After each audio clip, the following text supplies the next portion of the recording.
Welcome to T5 news bulletin. ముందుగా headlines. Peddapalli బీజేపీలో నేరుగా రాష్ట్ర అధ్యక్షుని ముందే బయటపడ్డ అంతర్గత వర్గ పోరు.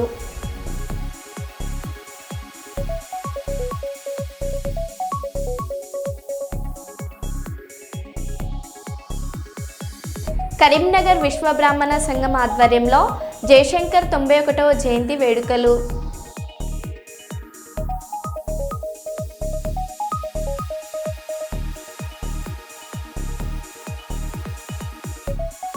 ఉత్తరాఖండ్లో భారీ వరదల కారణంగా కొండ చర్యలు విరిగిపడ్డ ఘటనలో 11 మంది జవాన్లు గల్లంతు.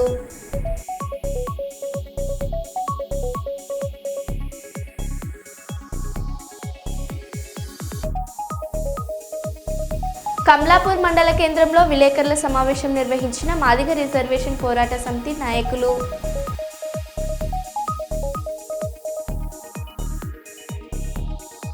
ఉత్తరకాశీ జిల్లాలో బీభత్సం సృష్టించిన వరదలు.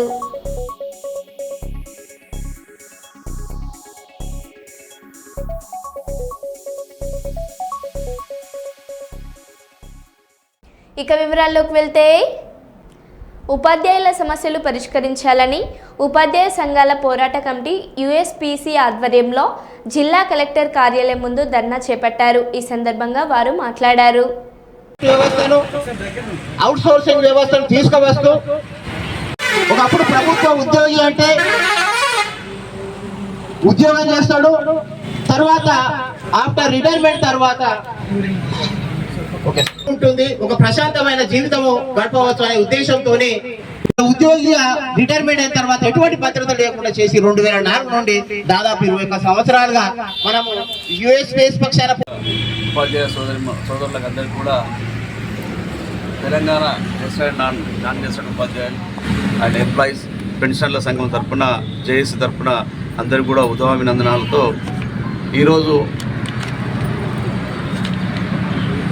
ఐక్య ఉపాధ్యాయ కమిటీలో సంబంధించినంత వరకు వారు ఉన్నటువంటి కొన్ని 31 డిమాండ్లతో రాష్ట్ర వ్యాప్తంగా అనుకుంటా నేను రాష్ట్ర వ్యాప్తంగా అన్ని జిల్లా కేంద్రాల్లో ధర్నా శిబిరాలు నిర్వహించి పాఠశాలలో జరుగుతున్నటువంటి వివిధ రకాలైనటువంటి అవకతవకలు, కావలసినటువంటి మౌలిక సదుపాయాలు, తర్వాత ఉద్యోగ సమస్యల మన ఉపాధ్యాయ సమస్యల పరిష్కారం సంబంధించినంత వరకు సోదరులు నిర్వహిస్తున్నటువంటి డిటిఎఫ్ కానీ ఎస్డిఎఫ్ కానీ పీటీఎఫ్ వాళ్ళు కూడా అందరు కూడా కలిసి ఈ సమావేశాన్ని నిర్వహిస్తూ దాదాపుగా 31 డిమాండ్లతోటి జిల్లా కేంద్రంలోని నిర్వహిస్తున్నటువంటి సమావేశానికి చేసి అందరికీ కూడా ధన్యవాదాలు తెలియజేసుకుంటూ, ప్రధానమైనటువంటి డిమాండ్లు అయితే ఉద్యోగుల బదిలీ కావాలి, పాఠశాలలో అన్ని రకాల మౌలిక సదుపాయాలు ఏర్పాటు చేయాలి, అక్కడ పనిచేసేటువంటి ఉద్యోగులు చిన్న తరగతి ఉద్యోగులందరికీ కూడా వేతనాలు అందించే విధంగా చూడాలని, అలాగే 317 జీవో కింద వచ్చినటువంటి ఉపాధ్యాయులందరినీ కూడా వారి సొంత జిల్లాలో పంపించాలనేటువంటి అది చేసుకుంటూ ఈ విధంగా ప్రభుత్వం గ్రామాలలోనే అన్ని రకాల మౌలిక సదుపాయాలు ఏర్పాటు చేయాలి. వారికి ఏ విధంగా గవర్నమెంట్ పాఠశాలలో చదువుకునే విధంగా అందరినీ కూడా మా డిమాండ్ కూడా ఒకటే, ఎవరైతే వైట్ రేషన్ కార్డు కావాలనేటువంటి వాళ్ళందరినీ కూడా ప్రభుత్వం అందించేటువంటి స్కూళ్ళనే చదివించాలి. గవర్నమెంట్ పాత్రికేయ మిత్రులందరికీ, ఉపాధ్యాయ సంఘాల పోరాట కమిటీలో భాగస్వామ్య సంఘాలైన 14 భాగస్వామ్య సంఘాలైనటువంటి స్టీరింగ్ కమిటీ సభ్యులకు ఈరోజు తెలంగాణ రాష్ట్ర వ్యాప్తంగా ఉపాధ్యాయ సంఘాల పోరాట కమిటీ పిలుపులో భాగంగా 3 దశల పోరాట కార్యక్రమాల్లో భాగంగా ఇది 2వ దశ పోరాట కార్యక్రమం. ఈ 2వ దశ కార్యక్రమం అయిన తర్వాత 3వ దశ కార్యక్రమంగా హైదరాబాదు రాష్ట్ర రాజధాని లోపల ఆగస్టు 23 నాడు మహాధర్నా ఉంటుంది. అయితే ఈ 3 దశల పోరాట కార్యక్రమంలో భాగంగా జరుగుతున్నటువంటి ఈ ధర్నా శిబిరంలో ఈరోజు జిల్లా వ్యాప్తంగా ఉన్నటువంటి ఉపాధ్యాయ శ్రేణులందరూ హాజరు కావడం జరిగింది. అయితే ముఖ్యంగా ఉపాధ్యాయ సంఘాల పోరాట కమిటీ పెట్టుకున్నటువంటి డిమాండ్స్ గత కొన్ని సంవత్సరాల నుంచి అనేక పోరాట కార్యక్రమాలు చేస్తున్నప్పటికీ ఇంకా అనేక సమస్యలు పెండింగ్లోనే ఉన్నాయనేది మా మిత్రులు చెప్పినటువంటి అంశాలు మీరు వినే ఉన్నారు. ముఖ్యంగా ఈరోజు మేము డిమాండ్ చేస్తున్నటువంటి అంశాల్లో సిపిఎస్ను రద్దు చేసి పాత పెన్షన్ విధానాన్ని పునరుద్ధరించాలని, అదేవిధంగా పిఆర్సీని వెంటనే అమలు చేయాలని, అదేవిధంగా పెండింగ్లో ఉన్న 5 డిఏలు వెంటనే తీసుకురావాలని, అమలు చేయాలని, అదేవిధంగా రాష్ట్ర వ్యాప్తంగా ఖాళీగా ఉన్న డిప్యూటీ డిఓ పోస్టులు కానీ డిఈఓ పోస్టులు కానీ ఇతరత్ర పోస్టులను వెంటనే నింపాలని, పెండింగ్ బిల్స్గా ఉన్నటువంటి అంటే మెడికల్ బిల్స్ కావచ్చు, జీపీఎస్ పార్ట్ ఫైనల్స్ కావచ్చు, ఇవన్నిటిని వెంటనే విడుదల చేయాలని, ఇంకా అనేక సమస్యలు విద్యారంగ సమస్యలను క్రోడీకరించి దాదాపుగా 31 డిమాండ్స్ తోని ఈరోజు రాష్ట్ర వ్యాప్తంగా అన్ని జిల్లా కేంద్రాల్లో ధర్నా నిర్వహిస్తున్నాం. అయితే ఈ డిమాండ్స్ అన్ని నెరవేర్చని పక్షంలో 3వ దశ కార్యక్రమం అయినటువంటి రాష్ట్ర రాజధానిలో ఉన్నటువంటి మహాధర్నాకు ఇంకా అధిక సంఖ్యలో ఉపాధ్యాయులందరూ హాజరై మా రుచేటితో ఈ ప్రభుత్వానికి చూపిస్తామని చెప్పి తెలియజేస్తూ, ఇంకా ఆ మహాధర్నా తర్వాత కూడా డిమాండ్స్ నెరవేరైనటువంటి పక్షంలో ఇంకా ప్రజలతోని మమేకమై మా డిమాండ్స్ అన్ని నెరవేరేంత వరకు కూడా ఈ పోరాటాన్ని ముందుకు తీసుకెళ్తామని చెప్పి తెలియజేస్తూ నాకు అవకాశం ఇచ్చిన మా స్టీరింగ్ కమిటీ. కావాలనే కొందరు ఆర్యవైశ్య నాయకులు తనపై తప్పుడు ఆరోపణలు చేస్తున్నారని, ఇందులో కొండా దంపతులకు తప్పుడు సమాచారం ఇచ్చారని మాజీ మేయర్ గుండా ప్రకాష్ రావు అన్నారు. వరంగల్ చౌరస్తాలోని ఆర్యవైశ్య భవన్లో మీడియాతో మాట్లాడారు.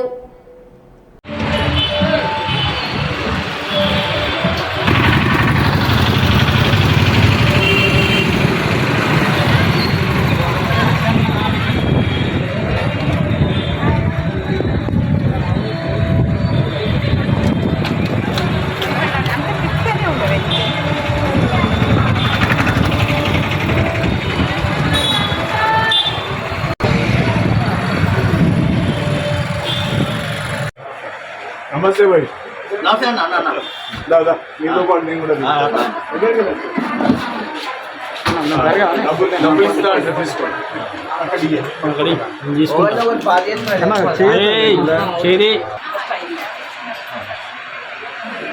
చెప్పు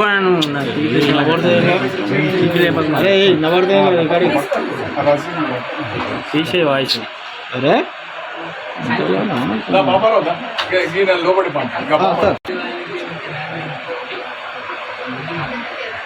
ఓకే మేడం.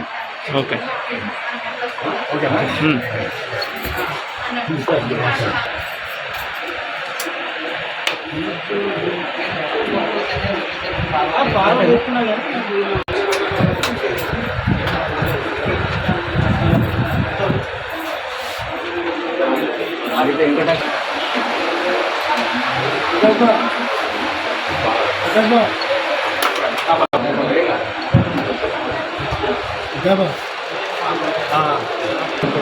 రసీదు ఫోటో ఇచ్చేది లెఫ్ట్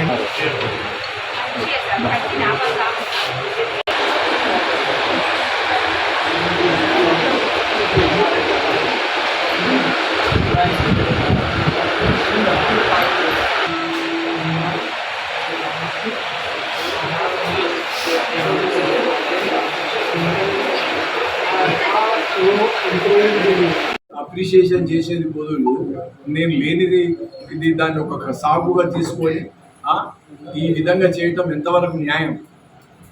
ఇవాళ మరి నిన్న ఏమైంది? మీరు ఎందుకు రాలే? ఇవాళ నేను ఇక్కడనే ఉన్నాను, మీరు ఎందుకు రాలే? రావచ్చు కదా, అడగవచ్చు కదా. నేను సవాల్ చేస్తానా, బహిరంగ చర్చకు సిద్ధమా? తీసుకొని ఆ సవాల్ తీసుకో, ఎక్కడంటే అక్కడ కూర్చుందాం. నువ్వు చేసినది నేను చేసినది చెప్తా, ఆర్యవైశ్యుల గురించి మాట్లాడదాం. వ్యక్తిగత విషయాలు అవసరం లేదు.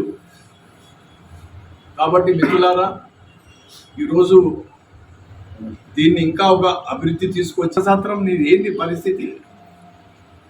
లక్షల రూపాయలు మిగులుతానే, ఎవరికి లెక్కలు ఇస్తానో? కనీసం ఏమన్నా సంఘ సేవా కార్యక్రమాలు చేస్తానమ్మా. అందుకని కొండా మురళి, కొండా సురేఖ వాళ్ళతో నాకు ఎలాంటి లేదు. నాకేమైనా వీళ్ళతోటే దీనికి కారణభూతులే వాళ్ళు. వాళ్ళ మిస్గైడ్ చేసి ఇక్కడ పిలిస్తే వాళ్ళు రావటం పోవడం జరిగింది, కానీ తర్వాత వాళ్ళ ఇన్వాల్వ్మెంట్ ఏం లేదు. మీరు కూర్చొని సాల్వ్ చేసుకోవాలి తప్ప అని ఆయన చెప్పిండు, జెంటిల్మెన్గా చెప్పాడు తప్ప వేరే నడుస్తాను. పొద్దున్న నుంచి నడుస్తానే, ఇంత కూడా డిస్టర్బెన్స్ లేదు. వస్తాను, జనాలు కడతాను, సంతోషంగా పోతాను. పత్రికా సోదరులు కూడా ఇప్పుడు ఆ ఫోటోలు తీసి అన్ని తీసాను. ఏంటిది మీది దురహంకారం ఏంటి? ఈ దుశ్చర్య చట్టం ఉన్నది. నీకేమన్నా ప్రాబ్లమ్స్ ఉంటే చట్టపరంగా పో, మేము కూడా చట్టపరంగా చర్యలు తీసుకుంటాం. ఈరోజు ఇదే గట్టు మహేష్ మీద పరువు నష్టం దావా వేస్తాను. 100% ఆయన మీద పరువు నష్టం దావా వేస్తా. సివిల్ దేవాలయంలో రోడ్లు వేయించినాం, దేవాలయం బయట రోడ్లు వేయించినాం. కీర్తినగర్ కాలనీలో కూడా అక్కడ వాసవి మాత టెంపుల్లో 60 లక్షలు పెట్టి కమ్యూనిటీ హాల్ కట్టించాం. ఇవే కాక వరంగల్ నగరంలో ఒక 100 కోట్ల రూపాయలు వివిధ దేవాలయాలకు, చర్చిలకు ఇవ్వడం జరిగింది, మసీదులకు ఇవ్వడం జరిగింది. నాకు ఒక చరిత్ర ఉంది. నేను మేయర్ ఉన్నప్పుడు 58 మంది కార్పొరేటర్లు, 5 ఆప్షన్ ఎవరిని అడిగినా చెప్తాను నా గురించి.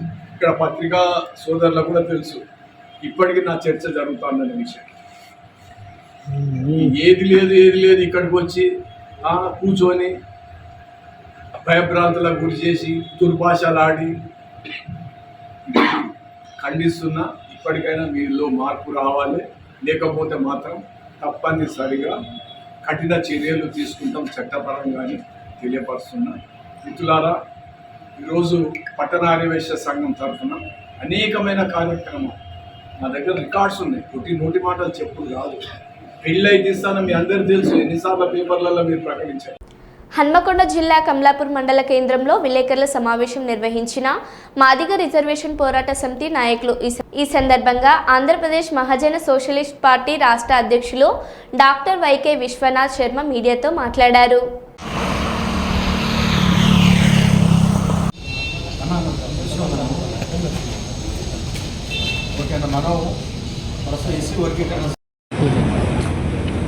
ముందుగా Kamalapur electronic media, print media మిత్రులందరికీ మహాజన నేత పద్మశ్రీ మందకృష్ణ మాదిగ పక్షాన సామాజిక నమస్కారం తెలియజేస్తున్నాను.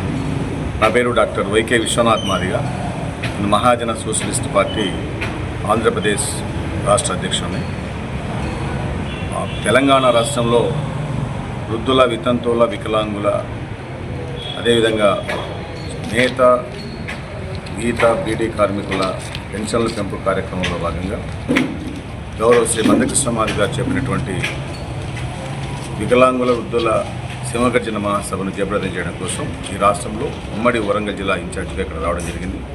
ఈ నేపథ్యంలో హన్మకొండ జిల్లా కమలాపూర్ ఈ మండల కేంద్రంలో ఈరోజు ఎంఆర్పిఎస్, పిహెచ్పిఎస్, అదేవిధంగా ఎంఎస్పి అనుబంధ సంఘాల సమీక్షా సమావేశం ఏర్పాటు చేసుకొని రేపు 7వ తారీఖున హన్మకొండ కేంద్రంలో జరిగేటువంటి సన్నాహక సభకు ఎంఆర్పిఎస్ వ్యవస్థాపక అధ్యక్షులు, ఈ ఉద్యమానికి ఆద్యులైనటువంటి గౌరవ పద్మశ్రీ మందకృష్ణ మాదిగ గారు వస్తున్న నేపథ్యంలో ఇక్కడ నుంచి జన సమీకరణ చేయడం కోసం కమలాపూర్ కేంద్రానికి రావడం జరిగింది. నాతో పాటు హన్మకొండ జిల్లాకు ఇన్ఛార్జిగా వ్యవహరిస్తున్నటువంటి సీనియర్ ఎంఆర్పిఎస్ నాయకులు, ఎంఎస్పి జాతీయ నాయకులు కందుకూరి సోమన్న గారు, స్థానిక నాయకత్వంతో కూడా ఈరోజు సమీక్షా సమావేశంలో పాల్గొనడం జరిగింది. ప్రధాన ఉద్దేశం ఏంటంటే, ఈరోజు ఏదైతే గౌరవ ముఖ్యమంత్రి రేవంత్ రెడ్డి గారు కాంగ్రెస్ ప్రభుత్వంలో నడుపుతున్నటువంటి వారు గతంలో ఎన్నికలకు వెళ్లే ముందు స్పష్టంగా వృద్ధుల, వితంతులకు, ఒంటరి మహిళలకు 2016 రూపాయల నుంచి 4016 రూపాయలు పెంచుతామని, అదేవిధంగా వికలాంగులకి 4016 నుంచి 6000 రూపాయలు 16 పెంచుతామని, కిడ్నీ జబ్బులతోనూ, అదే రక్తహీనతతో బాధపడే, కండరాలతో బాధపడే వాళ్ళకి, అదేవిధంగా పక్షవాతం ఉంటున్నటువంటి వాళ్ళకు, ఎవరైతే మంచాన పడి లేనటువంటి వాళ్ళు ఉంటారో వాళ్ళందరికీ కూడా 15,000 రూపాయలు పెన్షన్ చేస్తామని చెప్పని ఎన్నికలకు వెళ్లే ముందు ఒక మేనిఫెస్టోలో స్పష్టమైనటువంటి హామీ ఇవ్వడం జరిగింది. మేము ఈరోజు అదే డిమాండ్ చేస్తాం. మీరు ఏదైతే ఎన్నికలకు వెళ్లే ముందు ఇచ్చినటువంటి హామీ ఏదైతే ఉందో ఆ హామీకి కట్టుబడి ఉంది. ఏదైతే వృద్ధులు, వితంతువులు, వికలాంగులకు, అదేవిధంగా హెచ్ఐవి పేషెంట్లకు ఇచ్చినటువంటి మాటని మీరు నిలబెట్టుకోవాలని మేము డిమాండ్ చేస్తా ఉన్నాం. ఈ సందర్భంలో ఒకటి రేవంత్ రెడ్డి గారికి స్పష్టంగా ఒకటి తెలియజేస్తా ఉన్నాం. మీరు గతంలో ఒక మాట అన్నారు, మేము తెలుగుదేశం కాలేజీ నుంచి, అంటే గౌరవ ముఖ్యమంత్రి, ఆంధ్రప్రదేశ్ ముఖ్యమంత్రి చంద్రబాబు నాయుడు గారి కాలేజీలో నేను చదువుకున్నానని చెప్పని మీరు ఒక స్పష్టంగా చెప్పడం జరిగింది. ఈ రాష్ట్ర ప్రజలందరూ కూడా మీరు చెప్పారు. అంటే ఈరోజు మేము ఒకటి అడుగుతున్నాం. గౌరవ ఆంధ్రప్రదేశ్ రాష్ట్ర ముఖ్యమంత్రి వర్యులు చంద్రబాబు నాయుడు గారు ఆ రాష్ట్రం విడిపోయినప్పటి నుంచి, ఉమ్మడి ఆంధ్రప్రదేశ్ నుంచి విభజన జరిగిన తర్వాత ఈ రోజు వరకు కూడా రాజధాని ఏర్పాటు చేసినటువంటి పరిస్థితుల్లో వాళ్ళు ఇంకా ఇప్పుడు కూడా పేద రాష్ట్రంగానే ఉంది, లోటు బడ్జెట్తో నడుస్తూ ఉంది, అనేక సంస్థలు రావాల్సినటువంటి పరిస్థితులు. ఆ పరిస్థితుల్లో కూడా మా అధినేత పద్మశ్రీ మందకృష్ణ మాదిగ గారు చంద్రబాబు నాయుడు గారిని కలిసి వృద్ధులకు, వితంతువులకు, వికలాంగులకు ఎవరెవరైతే సామాజిక పెన్షన్లు తీసుకుంటా ఉన్నారో వారందరికీ కూడా పెంచాలని చెప్పని కృష్ణమాదిక్ గారు వెళ్ళి అడిగిన వెంటనే ఏదైతే ఎన్నికలకు ముందు ఇచ్చినటువంటి హామీ గౌరవ చంద్రబాబు నాయుడు గారు ఎన్నికల ముందు హామీ ఇచ్చారు. ఏప్రిల్ 1వ తారీఖు నుంచి అంటే ఆయన జూన్ 4వ తారీఖున 14వ తారీఖున ఆయన అధికారం. భూపాలపల్లి మండలం నాగారం గ్రామంలో విద్యుత్ షార్ట్ సర్క్యూట్తో రమేష్ అనే రైతుకు చెందిన ఇల్లు దగ్ధమైన సంఘటన చోటు చేసుకుంది. అగ్ని ప్రమాదంలో పూర్తిగా కాలిపోయిన ఇంట్లోని సామాగ్రి, వస్తువులు, సర్టిఫికెట్లు ప్రభుత్వం ఆదుకోవాలంటున్న బాధితుడు రమేష్.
డోరే తాగిన ఆ ఇంట్లో కరెంట్ విగ్రహం తాళం వేసిపోయింది.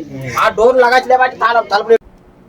ఆధార్ కార్డ్ అప్డేట్ చేయలేదని ఫ్రీ టికెట్ ఇవ్వని కండక్టర్. అరగంట పాటు బస్సును ఆపి గొడవ చేసిన మహిళలు. బైంసా నుంచి నిజామాబాద్ వెళ్తున్న ఆర్టీసీ బస్సులో పంచాయతీ. ఆధార్ కార్డుల్లో ఉమ్మడి ఆంధ్రప్రదేశ్ ఉండడంతో టికెట్ ఇవ్వని కండక్టర్. దేగం గ్రామం వద్ద బస్సును అరగంట పాటు ఆపి గొడవకు దిగిన మహిళలు.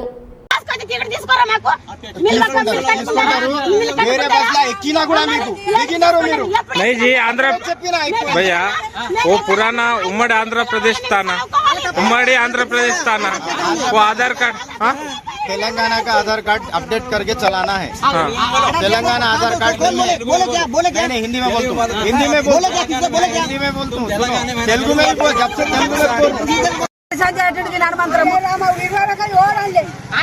మేము ఎప్పుడైనా ఈవిడి మీద పోయినాము. ఇవాళ ఆయన కొత్త చేస్తున్నాడు మాకు ఆధార్ కార్డు అవినాడు ఇవినాడు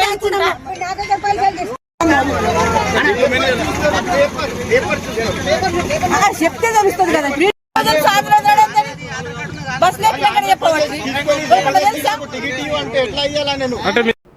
మహేశ్వరం నియోజకవర్గంలో రేషన్ కార్డుల పంపిణీ కార్యక్రమంలో ప్రోటోకాల్ ఘర్షణ. బాలాపూర్లో మంత్రి శ్రీధర్ బాబు పాల్గొన్న కార్యక్రమంలో ప్రోటోకాల్ పాటించని నాయకులు. కార్యక్రమంలో వేదిక మీద కూర్చున్న ఓడిపోయిన కాంగ్రెస్ ఎమ్మెల్యే లక్ష్మారెడ్డి. ప్రోటోకాల్ పాటించాలని ఆందోళనకు దిగిన బీఆర్ఎస్ ఎమ్మెల్యే సబితా ఇంద్రారెడ్డి అనుచరులు. బీఆర్ఎస్ కాంగ్రెస్ నాయకులకు మధ్య ఘర్షణ.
డబుల్ బెడ్రూమ్ ఇల్లు రాలేదని ప్రజావానికి ఎన్నిసార్లు వచ్చినా తిప్పుతూనే ఉన్నారని కంటతడి పెట్టిన మహిళ. నాకు ఆపరేషన్ అయిందని ఎన్నిసార్లు ఆఫీసుల చుట్టూ తిరగాలని మహిళ ఆవేదన. ప్రజావానికి ఎందుకు వచ్చిరమ్మా? ఇల్లు డబుల్ బెడ్రూమ్ గురించి వచ్చిన సారు, నా ఇల్లు రాలేదని వచ్చి అప్లై చేసి మళ్ళీ మొన్న వచ్చి ఇచ్చిపోయినా, మళ్ళీ వచ్చిన మళ్ళీ ఇప్పుడు అక్కడ కలెక్టర్ ఆఫీస్ కోమంటారు సార్ వాళ్ళు. ఏడుస్తున్నావు ఎందుకమ్మా? మరి ఎంతగానో తిరగాలి సార్, తిరిగిపోయి మొత్తం ఇది అయిపోతుంది. ఆపరేషన్ అయినా మంచిని, పెద్ద ఆపరేషన్ అయినా మంచిని, ఎంతగానో తిరగాలి ఆఫీసులో చుట్టూ. అదేదమ్మా నేను అనేది ఏంటంటే, ఇప్పుడు ఇక్కడికి ఎన్నిసార్లు వచ్చిర్రు? ఇక్కడ ఇప్పుడు 3 సార్లు వచ్చిన. 3 సార్లు వచ్చిర్రా? మన మంత్రి గాని ఎమ్మెల్యే గాని ఎవరైనా కలిసిర్రా? ఇప్పుడు ఏ మంత్రి లేడు, ఎవరు లేరయ్యా ఆ బస్తీకి. ఇప్పుడు ఎవరు లేరు. కేసీఆర్ గవర్నమెంట్ లో డబుల్ బెడ్రూమ్ ఇచ్చిర్రు, అదే కాగితం వచ్చింది. ఇంకా మళ్ళీ ఇప్పుడు ఎవరు లేరు, ఎవరు లేరు అంతే. అదే అలర్ట్ చేస్తలేరు, అలా చేస్తలేరు బిడ్డ. చేసినప్పుడు నేను ఎంతకంట మరి ఎట్లా బతుకుతురమ్మా? మరి ఇల్లు లేని ఎట్లా మరి మీకు? ఇక ఎట్లా బతకాలి, గట్టనే ఉండాలి, కిరాయిలకు చావాలి, చచ్చిపోతున్నాం. ఇంకేముంటుంది, కిరాయికి ఉండాలి, కష్టం చేసుకున్నా కానీ ఏదో. అంటే మీకు ఏంది కాంగ్రెస్ ప్రభుత్వం వచ్చిందే పేదల కోసం అన్నారు. ఇక బియ్యం ఇస్తుండు, బియ్యం అయితే తింటున్నా బిడ్డ. సన్న బియ్యం వస్తున్నాయి, బస్సు తిరిగిపోతున్నాం. 2 అయితే పోతున్నాయి. పోయినాయి చెప్పాలి, లేనివి ఎందుకు చెప్పాలి, ఉన్నాయి చెప్పాలి. ఇల్లు ఇయ్యలే ఇంకా బిడ్డ, ఏడిచ్చినా పోతాను. ముసలోడు కాలు చేతులు పడిపోయినాయి. దానికి బాధ, కష్టం చేస్తే నాకెందుకుంటుంది ఇవంతా బాధ. ఎవరు పెళ్లి చేసుకొని వాళ్ళు వెళ్ళిపోయారు కొడుకులు. నా కొడు పెడతాడు పువ్వా, ఆ బియ్యం వస్తే ఉడకబెట్టుకొని తింటున్నా.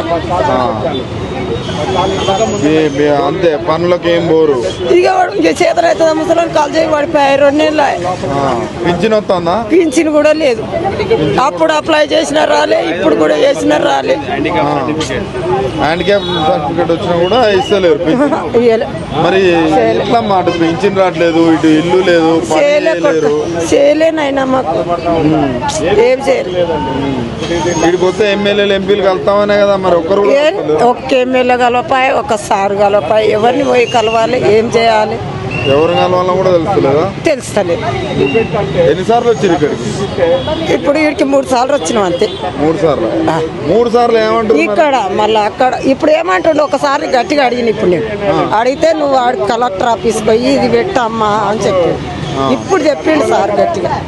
ఇప్పుడు చెప్పిండు, ఇక సార్ మాట మీద పోతున్నాయి. ఇక పెట్టనన్నా ఏడిచ్చినా పోతా సార్. ఇక ఇల్లు కావాలి అంతే. మరి ఇందిరా మిల్లులని ఇస్తారు, వాళ్ళని ఇయ్యలేదా? ఇంకేడే ఆ ఇందిరా మిల్లు కూడా మాకు జాగ ఉంటే కట్టిస్తారంట. జాగ లేదు కదా మాకు, ఏడికే కట్టిస్తాడు. జాగ ఉన్నకే కట్టిస్తాడంట, ఊళ్ళ వాళ్ళకే కట్టిస్తాడు, మాకే కూడా కట్టిస్తాడు. జాగలేదు మరి హైదరాబాద్ ఏడుండే జాగలు, పూలు రైతు ఉంటాయి జాగలు. అవునా లేదా? నా ఓటు హక్కు ఇక్కడనే ఉంది, నా ఓట్ల లిస్ట్ ఇక్కడనే, నా ఆధార్ కార్డు ఇక్కడనే, నా బియ్యం కార్డు ఇక్కడనే ఉంది. ఇంకేం చేయాలి, అన్ని ఇక్కడనే ఉన్నాయి. నాకు ఏడ నడుస్తుంది, ఏం లేవు. మరి ఎట్లా కష్టం చేసుకోవాలి, తినాలి. మిల్లు వచ్చేటట్టు కూడా లేదు ఇప్పుడు పరిస్థితి. ఇంకేది ఆ పరిస్థితి కూడా లేదు. ఇంకా నాకు జాగ ఉంటే కట్టిస్తాడట, మాకు జాగే లేదు. ఏం చేయాలి, పేదోనికి జాగ ఉండదు కట్టిద్దామంటే. మరి ఇక జాగ ఉన్నోడికే కట్టిస్తా అంటున్నాడు. ఎట్లమ్మా మరి జాగ ఉన్న వాళ్ళకి కట్టిస్తే? ఏమో కొడుక, ఏం చేస్తాడో, ఇంకా ఏడిస్తాడో, ఏం చేస్తాడో. ఆ డబల్ బెడ్రూమ్లు అన్ని గానం కట్టి ఒకటి వచ్చిన వాళ్ళకే వస్తున్నాయి. ఉన్నోనికే ఇస్తున్నాడు, ఉన్నోనికే ఇస్తున్నాడు, లేనోనికి అయితే ఇస్తలేడు. ఏం చేయాలి? ఉత్తరాఖండ్లో భారీ వరదల కారణంగా కొండ చర్యలు విరిగిపడ్డ ఘటనలో 11 మంది జవాన్లు గల్లంతు. ఉత్తరకాశీ జిల్లాలో వచ్చిన వరదల్లో కొట్టుకుపోయిన హర్సిల్ ఆర్మీ బేస్ క్యాంప్ ఘటన స్థలిలో కొనసాగుతున్న సహాయక చర్యలు.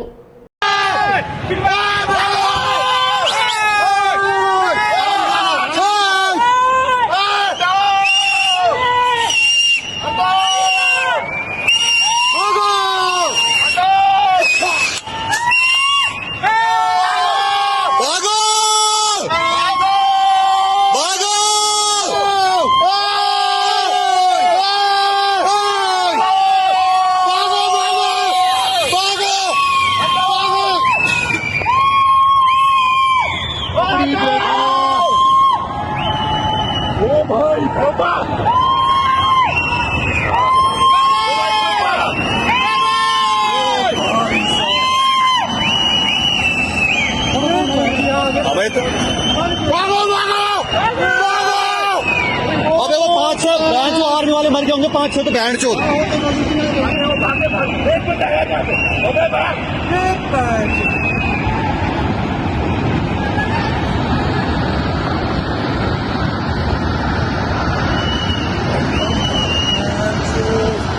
गाड़ी पड़ गई भाई।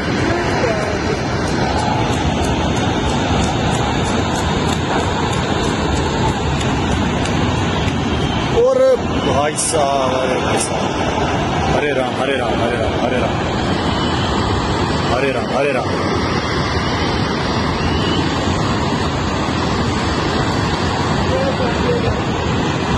हे प्रभु हे प्रभु हे प्रभु। अरे भाई आर्मी वाले बच, अरे नहीं यार नहीं यार, अरे अरे भगवान भाई वो लोग तो बह गए भाई। वो तो गाड़ी वाले आएगा सर। अरे यार गोरे यार 5-6 आर्मी वाले बच गए होंगे यार। अरे भाई हरे राम हरे राम अरे यार 5-6 वाले बेचारे हरे राम। ये तो आर्मी वाला भी बहुत खतरनाक आ गया तेलुगु वर्ड। हरे राम हरे राम हरे। ये जो आर्मी वाले जवान रहता है हेड से क्रॉस करने के बाद वही तो नारा यहाँ पे बहुत खतरनाक मूवमेंट आ गया। बहुत मैं मुझको रोड सामने बाहर की देखो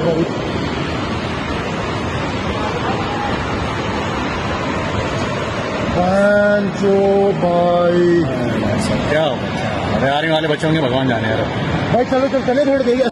మరో బులెటిన్లో మళ్ళీ కలుద్దాం. Stay tune.